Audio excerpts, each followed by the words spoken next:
Avant d'intégrer le cabinet, moi j'étais plutôt de l'autre côté, en ONG.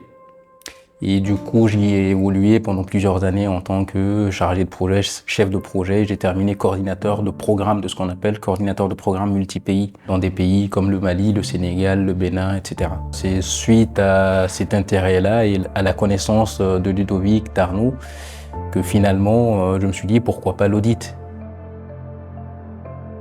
La mission du cabinet, c'est en fait d'aider ceux qui aident. Eux, ils font un travail qui est capital, ils interviennent dans des secteurs où il y a vraiment un besoin, mais ils ne peuvent pas tout faire.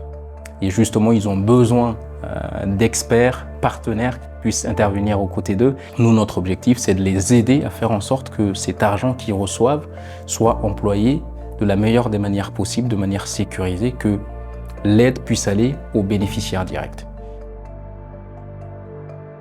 Ça se traduit par différentes choses. La première chose, c'est ce qu'il y a derrière la notion d'humanité qu'on met au cabinet justement. C'est-à-dire que quand on vient au cabinet, on n'a pas besoin de tête bien pleine, on a besoin de tête bien faite.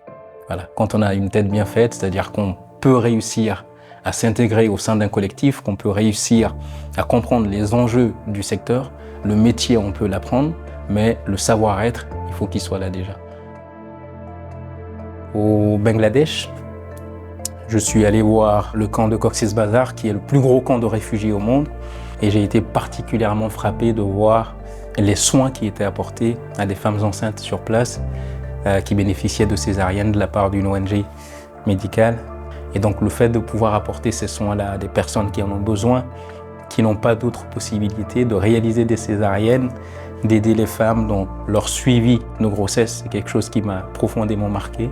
Nous, on est là en tant qu'accompagnants justement. On accompagne ceux qui sont sur le terrain pour faire ce travail qui n'a pas de prix.